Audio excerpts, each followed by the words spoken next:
Hello, bonjour ma famille, bonjour, bonsoir, mbote, mbote, mbote. J'espère que tu vas très bien de partout et pas yo amis. Papa, maman, de comment si on bali na tout vraiment au kozwa libaku ya kolandanga lisusu na mokola lelo. Tika nzambe ya lola apambola yo. Voilà, toza béni ceux qui toza lelo lisusu kanté parmi les vivants et za makasi na biso te nzambe wana asi na kobatela bomo inanga na yo. Pourquoi pas to pese merci et après to koya pour développer sujet na biso. Éternel Dieu des armées, Yahweh Topession, merci, merci tendre Père, merci l'homme de Galilée, merci na souffle de vie, merci l'énergie, na protection, pe na makasi na yo, na bomo ya moko na biso, oyo tozo landa manatangu, oyo, Yahweh na pesio, merci pour na souffle de vie, merci Seigneur Dieu des armées, te recommander moment, oyo ya masolo, c'est na loboko na yo, du début jusqu'à la fin, Yahweh zalan zambe, katina biso ko dirige au kamba, oyo ya yo, très à la musique, Saint-Esprit de Dieu, yon de l'obéla biso dirige biso, simba bomo ya moko na moko, oyo akoyoka liloba kouti epai na Seigneur leka na komimonisa puissamment toyoka mpe totia yango na misala ebakisa lisusu implice likola bomoi na biso Yahweh batela chaîne na biso kimia mpe bolingo régner par les noms puissants de Jésus-Christ de Nazareth. Amen. Amen, ma famille, vraiment, Nzambe yalola apambola biso, soki toza compter lelo, parmi les vivants, cela veut dire Nzamba bate les grâce, les vraiment grâce, toujours qu'il est vers fin de l'année, en tout cas, ma meilleure vœu, bonne année 2025, parce que n'ebike tokoko tayango, tobanda le 1er janvier 2024 oyo ezokende aussi là ce qui totali même uta tobotama bazan combien toza nango alors tozokota sous 2025 par la grâce de Dieu. Pourquoi pas topesa nzambe wana merci, pourquoi pas totambola na crainte na ye, pourquoi pas tosala vraiment oyo eza volonté na ye, bien que toza na biso ba humain tozalaka parfaite en 100% mais au moins toyebaka ke nzambe aza bolingo alingi biso totambola na obanga ye et tosala kaka oyo ezali mokano na ye. Voilà na osenga na yo papa mama ndeko mwasi ya mobali oyo lelo ozwi lelo libakumba liboso ya kolanda nga soki nano sabona te sabone donc salaka crac donc s'abonner au comment au liker au partager pourquoi pas et voilà donc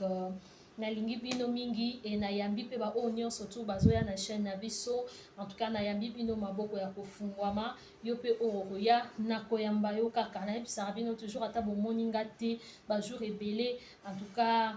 naoya kaka tellement que nazara na makambo ebele naza na bamama ya whatsapp tozokamba nazali femme commerçante natekaka bilamba natekaka barobe olingi mpe robe oyo mama abi alati barobe na nga nyonso eza wana en tout cas contacte nga na bavideo moko eza wana natiaki numero na nga même si okomeli nga na commentaire na opeso numero et voilà donc naza na Benin navandaka pena na Benin à part ça mama abi azali mama pasteur toza na ministère po tozokamba awa na Benin donc talaka bamakambo nyonso wana femme au foyer et tout donc so bomoni nga te mpenza boyebaka ke tozobongisa bonsara malembe toyaka ta 1, 2 fois 3 fois par mois esalaka bien essentiel tant toyebo etopesi mo eloko ya motuya mutu moko mibale misato bayoki batie na misala bandimi e nzambe nde akozwa lokumu parce que ye nde aza mopesi mpe mozalisami na nyonso. Voilà, que Dieu vous bénisse. Lelo pena message nanga lelo naeli lelo ba femme forte ba femme sage ba femme mature ba femme oyo bana maîtrise de soi. Voilà, ntango toteyaka boye toyebi ke tokoteya mpona baoyo baa mabe nzambe asunga bango basala nini babongisa bachange parce que nzambe so atie maloba kati na biso atie sagesse atie mwa inspiration atie mwa boye kati na biso toa bato toana makoki ya kokota na motema ya mutu te parce que en vérité dans l'homme c'est l'esprit et l'esprit que le Seigneur nde akonduisaka yango donc nzambe nde akonduisaka oyo ezali bongo esprit ya mutu oyo ezali bongo bomoto ya mutu nzambe nde atambwisaka nzambe nde adirijaka nzambe nde akambaka nzambe nde asalaka donc yango bible ezolisa so en vérité dans l'homme c'est l'esprit oyo eza kati ya mutu yango wana omoni lelo ata nzoto oyo lelo ntango tokendaka na lilita nzoto nde polaka vent mpo nzoto eza nango enveloppe eza nango eloko te esprit ya mutu nde soki ekende mpe atata ekei soki ekotelengana ekei bon wana eza ministère ya nzambe entre parenthèse. Donc nangaki naloba ko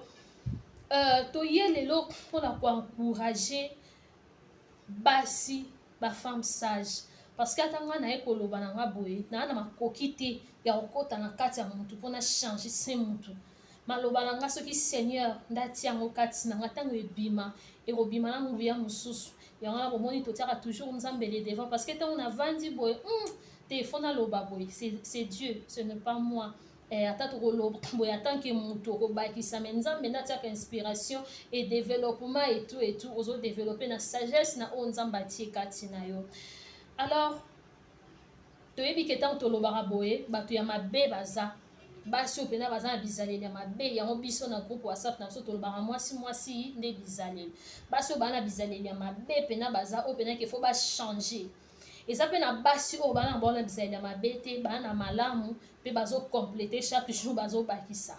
eza mpe na basi oyo mpena ntuka bango baza basi moko boye oyo babi baange na yabi te ke baza parfaite non baza mpe kaka na berere mais cela veut dire baza mpena basi oyo ko ere mo mpena mama abi mpo aoteya boye aye mpe avandi alandi mama abi ebandeli ti suka ye moko mpena na ye moko kati na ye ya milobeli abi me makambo mama abi ateyi sur 100%, en tout cas 80% na sala na ngango basi wana ndenge na yeli lelo ça veut dire na ye encourager basi oyo bayebi valeur na bango donc tout d'abord ya kibo mwasi ayebi valeur pe importance na ye na kati ya libala mama mokili lelo tellement eza ya kobeba mokili lelo tellement diable akomi koluka mabe edomine malamu diable akomi koluka mabe mpenza ko edomine mpena malamu do malamu emonana kutu mingi te malamu ezala mingi te yango omoni lelo bato meme na kibomoto boye confiance na bato ezalazala su te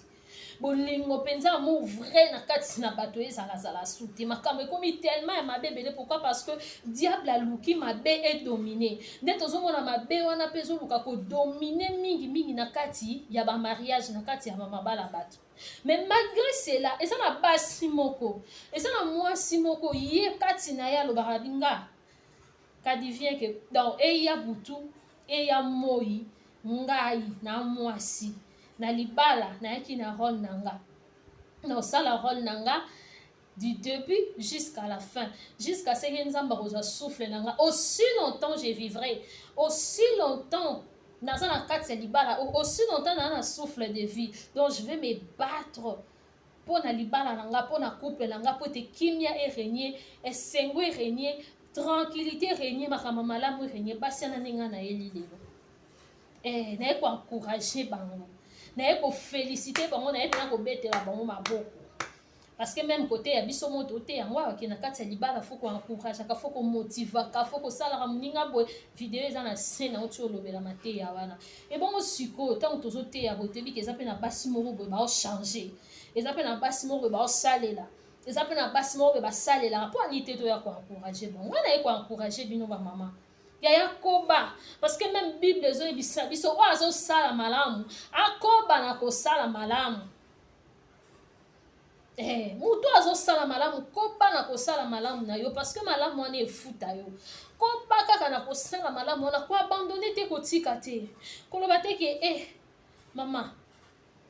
nasala nini namiboma mpona mutu nga sikoyo langage wana nalinga yango te en tout cas bokoexcuse nga nabenga yango langage ya bafemme insensé ke nasala namiboma mpona mobali ata nasali ya kotrompe kaka ata nasali ya okekra libanda nasala mpona mobali nasala ni langage wana ya bafemme insensé nga Abigail nalinga yango ti nalinga kutu koyoka yango ata te place nga na vandi eske ndenge towana mokili oyo so oyoka nzambe alobi miboma mpona motu mpo ata osambelaka genaka ndenge nini une fois ke mibomi mpona moto okeli felo machare okeli felo nzambe atindi oboma mutu te mpo obomi nde mutu oyo obomi wana mutu yo moko mibomi wana mutu oyo obomi ekelamu ya nzambe yo siko otie fin na bajour na ye mpo na mutu lisusu te okeli felo mais sala nde devoir na yo sala nde role na yo basi wana mpenza oyo ezaki alamukaka na ntongo ayebi ke mobali na nga fo abima mobali na nga liaka avant bima mobali na nga koko bima nzala te basi wana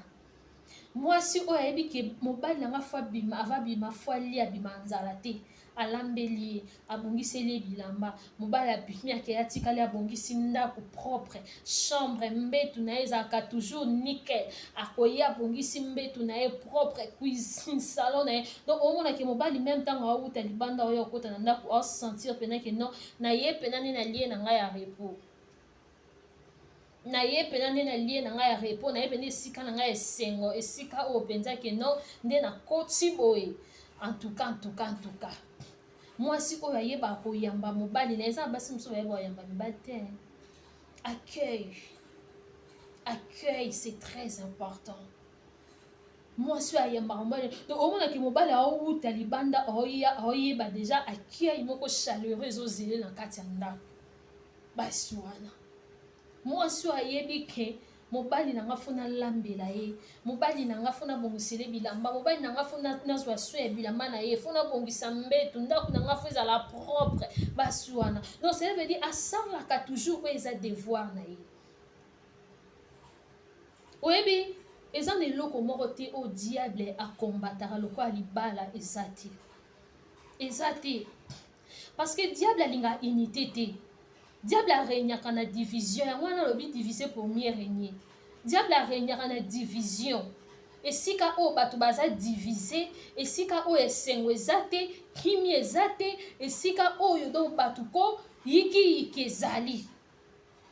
nde wana ya kokotisa haine akokotisa désordre akokotisa trouble akokotisa confusion akokotisa biloko wana diviser pour mieux régner mais sikoyo libala ezali institution divine eza eloko ezosangisa bible elobisi biso ke 1 plus 1 égale 1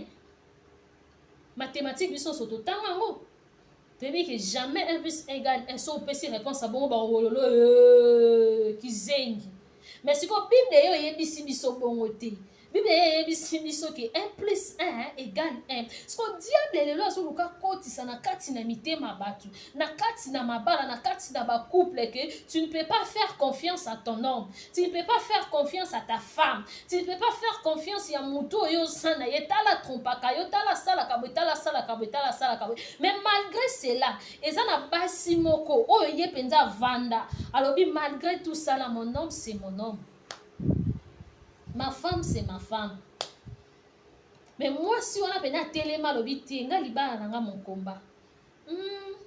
libala nanga mokomba donc c'est que nga fona sala devoir nanga nga na oyoka te o mokili lobi slogan o mokili lobaka na koyoka te o mokili salaka mais ngai fona sala o eza devoir nanga parce que ma mission sur terre d'être une femme d'être une épouse, une aide semblable. Maintenant, ceux qui n'ont abandonné, où est ma mission et qui va faire ma mission à ma place? Donc cela veut dire chacun de nous, bien chacune de nous a sa mission sur terre. Ma mission sur terre, les gens qui ont libala nanga, donc faut dans ça la devoir nanga. Basi wana bena, bino nenga na yeli lo. Sko basi abongo pe liko na mo, forme de prière. Ya, pour na pamba olonga te. Sans la prière, n'a pas mais avec la prière, avec le Saint-Esprit, avec la sagesse, avec l'intelligence, avec la maturité, avec, très important, Ezali, même parmi les fruits de l'esprit, maîtrise de soi. Parce que belé peut boire na agitation, il y a un peu beaucoup qu'on se maintenir na kati ya mabala. Il y a un peu beaucoup qu'on se la pena baron na bino nonenge senga parce que agitation eleki. Moi ça da agité te. Moi ça da agitation belé te. Et surtout so za kati nda kwa libala yaya. Oyebi ke ngande babala. Mobala mo pata ke isuka lala libanda te ko lala. Abimaka na tango atikelinga abimaka na tango asali badefendre abimaka na tango asali parce que agitation eke ezongi ya nini babebe ya nini basi ya mabala ebele bwana baagitation makasi nayebi te réseaux sociaux kaka moto ekomisi bino baagitation nayebi te oyokaki oke mobali no azalaka na mbanda abimaka na mwasi yo siko oyeba agitation ebele na réseaux sociaux alors ke ebimisa bino baimmature parce que balobi libala ezamaka mo mikolo cela veut dire la maturité donc cela veut dire tant baomona mokolo baomona yo mineur te baomona yo majeur majeur et kenenenge moko na maturité. Donc nde balobi ke libala ezala mamba bana mike te ezala mamba mikolo. Donc soki oza na kati ya ndako ya libala okoti na kati ya ndako ya libala fo maturité ezala parce que ntango oza na maturité okoyoka na gauche na droite babi mibali ata osali bato ozongisi bokoseka nga vraiment sans vous mentir nasekaka mamba ebele namona na réseaux sociaux nasekaka mamba ebele basi mosusu omona azwi mpena afongoli mpena caméra azosala bavideo moko boye otali nano mituni azwi na courage yango ndenge nini biloko azobimisa na monoko bandi yango ndenge nini mobali akomona belle famille akomona non pas seulement pour mobali pour belle famille mais pour toi-même pour na valeur na yo nanu yo moko kibomwasi pour na valeur na yo pour na kilo na yo nanu maman oza femme oza être oza forte oza puissant oza fort oza nyonso sikoyo ntango oza mwasi na kati ya ndako ya libala oza na baagitation moko boye babiloko moko boye oyo ezosunga yo te et après réseaux sociaux oyo lelo eperdre bato ebele bacrédibilité na bango omona motu moko eta mosusu motu moko boyebaka ye na mosika ata mosusu na quartier obie na mosika moko bozwaka bandenge moko boye tolai tolamuki motu wana afongoli caméra asali video moko boye ya n'importe quoi donc banyonso bandeki kopesa ye mpena obwaki na mai piu obwaki yango mpena na mai pourquoi parce que maturité eza te sagesse eza te maîtrise de soi eza te mwasi libala fo ozala na maîtrise de soi mwasi libala fo ozala tranquillement tranquille osala mpenza devoir na yo mpena na tranquillité nyonso tu elikolo nango eza mwasi oyo abukaka bageno na ye oza mwasi oyo mpena obukaka mpena mabolongo okendaka koluka tata nzambe mpena yo soki obandi mpena biyano nango sikoyo ezomonana na physique en tout cas naye kofélicité basi wana mama akolemba te mutu mpe aya kodécourage yo te e soki oyebi oza mwasi oyo osalaka toujours bolamu peu importe oyo mokili ekoki koloba peu importe comportement to mpe baagissement ya mobali na yo osalaka biloko wana mama yeba mpe mutu nini oyo yo kopartage na ye parce que eza na bato oyo diable atindaka aosala deja makambo na spirituel e atindi mpe banvoye na ye spirituellement mpo baya kodémoralize yo lisusu baya kodestabilize yo lisusu nani physiquement moralement okoza oza na likambo na yo oui des fois esengaka ntango mosusu oza mpe na motu moko boye bopartageaka bopartage mpe mwa lisolo mwa nini mais yebaka sikoyo mingimingi motu nini oyo okoko banda opartageaka nde makambo no mpe aoyebiso nini ekota kati na yo yaya à cause ya écoute eve azalaka séduit à cause ya oyoka eve azalaka séduit à cause ya oyoka mpo atikaka litoi siko biso lelo so toningi tomema shit na kati na bacouple na biso te totika biyokayoka mais soki ozozala toujours écoute na litoi na yo yo tiaka pa n'importe qui aye biso makambo nini ofosala ne fosala te na kati ya libala na yo nde wana omema shit na kati ya libala na yo nde wana omema shit eloko ya liboso eséduisaka mwasi eza écoute eza koyoka eloko ya liboso eséduisaka mwasi eza koyoka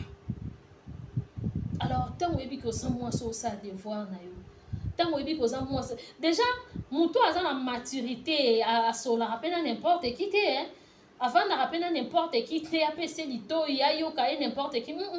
moto aza na maturité déjà biloko wana osala wana n'importe qui te alors yeba nani oyo nga fo nazwa temps navanda na ye nayebise makambo na nga to nayoka ye aloba na nga avanda oyoka avanda mpenza oyeba akotala plutôt akotala oyeba mais yo soki oza mwasi kaka basi ebele bozala séduit awa likolo ya biyokayoka bilobaloba sans maîtrise sans maturité en fait maîtrise eza yo te maturité eza yo te ozalaki nango bien ozalaki no une femme exemplaire mobali no bandeki kokourage okosepana mambo osala mais une fois oyoki yaya yango yo nyonso osalaka mpona mobali mama wana temps wana énergie nyonso mpona mobali epoto nakufa tension jour osalanga boye na biboma na bana boye mpona mobali asala yo mpo oyoki bongo bien wana na raison biso aloba beseke mpo mobali na ye asalaki seke mibali nyonso bandenge mo ngai aloba mibali nyonso bandenge mo te so oboyi otiki nga mpena naloba bongo bandenge mo te mibali nyonso bandenge mo ndenge mpe biso basi nyonso bandenge mo te ndenge mpe mibali nyonso biso nyonso toza baetre humain pourquoi yo okeloba bango nde bandenge mo biso toza différent te biso nyonso mpe toza ndenge mo te mibali nyonso mpe baza ndenge mo te parceque différence yango euta mpa mibali oyo babanga nzambe point différence euta mpa mibali oyo babanga nzambe yo soki ozalaki no déjà mwasi oyo banda osala no badevoir na yo banda osala biloko no une fois oyoki te mama continue oyo ozosala bolamu wana continue parce que osala biloko ezomarke mobali na yo eza mibali mosusu aozala ne marke na baacte na yo mais po aloba no boaloba no te ye nde kaka moto aoyeba mais yo sikoyo conscience na yo yo moko ndenge ozala na oyebi ke nga pa nini oyo baa na marke oyo baa nde eza boye na sali na marke mais mobali mosusu aoyebisa yo mpenza kaka nde na oti oloba tout à l'heure aoyebisa yo mpenza baencouragement banini mais soki azosala yango te mais yo moko déjà bolamu oyo osalaka wana makambo nyonso oyo osalaka ti te sans à l'aise en tout cas sala kolanda biyokayoka mokili oyo te kolanda te parce que na jugement tozala na mutu te mutu na mutu azala na jugement na ye na oyo asalaki mabe na oyo asalaki malamu soso mutu azala na jugement na ye parce que soki yo bandi koyoka ke nasala boye te nazongisa boye te ozwi abandonne a force ya koabandonne ya kotika bavide nde ezosala mpe ke mobali abima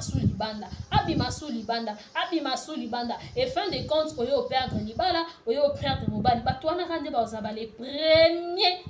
ya oseka oyo kasi ya banda osala boye mo sikoyo ya or ke bayeba te ke otikaki yango nde mpo oyo oyokaki bango yango na vie yoka yo moko yoka motema na yo eyoka nzambe yoka motema na yo eyoka nzambe mokili ekoki koloba oza mpe mutu okoki kose trompe peut-être mais yoka sikoyo nzambe alobi nini parce que eza na baacte oyo tosalaka babiloko oyo tosalaka yo moko osala yango ti te sens très à l'aise na makambo oyo osala siko koma moto akoya ya oyebi soki so osali boye kobalukela okozonga boye tant ke yo oyebi ke osala malamu okoki comprendre te ke c'est le diable okoki comprendre te ke eza diable omona te ke eza diable eza bavoye te parce que diable alinga détruire mariage na yo diable alinga panza couple na yo diable alinga tia trouble na kati ya ndako ya libala na yo po abi ke yo nde oza porte mibali ebele combien baobima baosalaki infidélité omona quand même mwasi soki aza na mwasi oyo abondelaka mwasi oyo akanga makolo mwasi oyo akanga nzoto mwasi oyo asalaka toujours oyo eza bolamu omona ka couple yana bazaka beni mobali mpo oke esala bo apambolami mwasi mpo oke esala bo apambolami malgré infidélité ya mobali mais une fois kaka mwasi abimi libanda mwasi asali eloko moko boye kufa ekoti tokomprena eloko wana te mwasi aza porte yo moni bible ekosa ti bible elobaka c'est lui qui trouve une femme trouve le bonheur c'est lui qui trouve une femme trouve le bonheur bible eloba te ke oh une bonne femme bible eloba c'est lui qui trouve une femme parce que nzambe ayebi ke la femme mwasi aza bonheur ya mobali na ye mwasi aza bonheur ya mobali na yo koloba te sikoyo soki olobi ke naza une bonne femme to naza oyo wana ya wana aza une bonne femme te oyo aza une bonne femme sikoyo cela veut dire femme nyonso aza bonheur ya mobali na ye donc c'est que mizala yo kaka mivanda kaka mivandisa kaka misala kaka oyo eza devoir na yo omonaki oza bonheur ya mobali na yo omonaki oza esengo ya mobali na yo po une fois kaka obuki bagenu obeleli nzambe aoyanola yo yango wana bapapa botikaka bamama basambelaka bino mibali oyo bopekisaka basi bakende eglize boya sispe oyo boya sispe yo osambelaka te olingaka oke eglize te makambo no mbilinga makambo no kudu ezoyebana te sikoyo ntango mwasi azokende eglize baeglize na bino wana mpe baeglize na bino wana papa ntango obima wana osali kope ozwi ata $100 ozwi ata $200 yeba eza grâce à baprière ya mwasi wana si réellement elle prie eza grâce à baprière na ye kolukaka noko kopekisa mwasi asambelaka te eza risque eza danger monene parce que moi si so azosambela solo asambelaka mpenza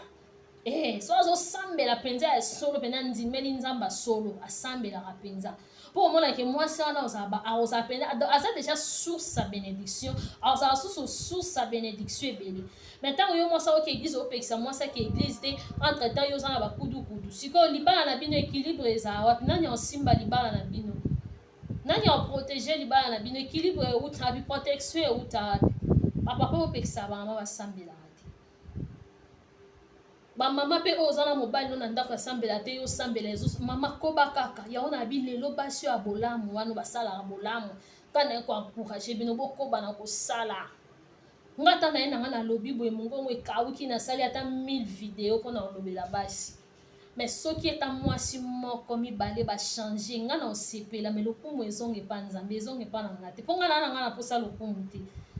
mpo nayebi ke nzambe nde atie grâce kati na nga alors lokumu fo ezonga epai na ye parce que naoservir ye naosalela ye siko biso tosala oyo eza ro na biso nzambe azwa lokumu mama koba na osala bolamu kolemba te salela nzambe servir nzambe na biloko na yo na oyo ozosala mpo na libala na yo zwa soin ya mobali na yo ya bana na yo ya ndako na yo koyoka biyokayoka te kozala mpe découragé te zwa mpenza force na buto telema mpenza telema zwa mpenza force senga nzambe apesa ko makasi na biso moko tolembaka yaya talaka olamuki ntongo obongisa chambre sikota na cuisine sala ndako kipe bana sa okolemba sikoyo ya chaque jour nayebi ke ya facile te mais avec Dieu avec la grâce la force de Dieu toko persévérer pe toko comme okozalaka toujours une femme exemplaire ozala toujours une femme exemplaire en tout cas maman azosala bolamu kobana kosala bolamu kose découragé te kolemba te kotia mpe matoi no na biyokayoka te na bato bilobaloba te oyo baoya mpona kodécourage oyo na makambo oyo osala talela nzambe wana kobana kosala bolamu parce que bolamu no wana ekofuta yo nzambe olinga te yotika mokili oyo kaka okende boye oenjoy na bolamu oyo osali wana te ekofuta yo kaka d'une manière ou d'une autre olamukaka ntongo moko boye mobali ya afukami na sama kono mama bondelelanga mama kanga misu tosambela mama sala boye mpo okende akeya moi kaka kuna ya nango kaka bachose éphémère kuna eza nobena bachose éphémère ya ta mokie mais mwasi nanga ma femme mwasi nanga luka mobali alobaka bongo et déjà soki balobaka déjà bongo mama continuer kolemba te bolamu na yo ekatana te mpona babato ya mokili mpona comportement mobali no soki oza moto ya motema malamu soki oza moto ya kosala bolamu oza noka moto ya kosala bolamu sala yango koba na yango enzambe wana orécompense yo e okomona loboko ya nzambe e okomona mpenza succès réussite okomona mpenza oyo nyonso yo oza na posa nango omona na kati ya foyer na yo okomona yango tokoba na kosala bolamu bafemme sage bafemme battante bafemme mature basi oyo baza na maîtrise de soi en tout cas longonia na bino nzambe alola pambola bino okoba na kosala bolamu wana koba na kosala devoir na yo mama kotala bato ya mokili te koyoka biyokayoka te lelo réseaux sociaux motu nyonso ozobima na kwe na ye aloba n'importe quoi aloba nyonso akoki koloba donc essentiel mpona ye aloba kaka mais yo sikoyo zwa nde ya malamu kote esika oyo malamu ezali esika oyo bazoporte implice na vie na yo na foyer na yo na libota na yo zwa parce que moto aza ya kokoka aza te zwa bolamu oyo ezwa apporte quelque chose zwa bolamu oyo oyebi ke bolamu oyo eza bonheur nanga eza trésor nanga na garde yango même mpona bana nanga de génération en génération na kodistribue yango donc c'est que nasalaka bolamu nakobaka na kosala bolamu soki lelo yo banda osala bolamu otiki mpona intel mpona oyokaki intel ya jour ya jugement ya ozala te ya ye yo ozala te ya yo ye mpa ozala te moto na moto arendre compte na ye na nzambe et pourquoi pas tosala bolamu te mwasi aza aide mwasi aza lumière ya mobali na ye ntango yo oyebi ke oza lumière continuaka kopelisa mwinda wana ekoba na kopela na vino ekoba na kopela na ndako no mwinda wana ekoba na kopela e seigneur ye moko akokontinuaka kotiaka mafuta na kati na mwinda wana de façon ke eséteindre te ezalaka toujours allumé et gloire ya nzambe ekita toujours likolo ya bomoi na yo mpe okomona quelque chose oyo nzambe aosalela yo oyo nzambe aosalela nzambe aozanga te na okanisa yo. Yo somona moto asali bolamu nzambe atika ye, ata na babiblia totanga tomona te. Donc azaka wana toujours mpona kokisa maloba na ye likolo bapromese ne likolo ya bana na ye. Nzambe apambola yo femme sage, continue na kosala bolamu, sala oyo eza malamu mpona yo, mpona libota na yo. Nzambe ozanga te na kopambola yo. Tokutani prochainement. En tout cas, s'abonner, to liker, to commenter, surtout ba like, vraiment to like ba vidéo, c'est très très très important. Tokutani prochainement. Que le Seigneur vous bénisse. Bye bye.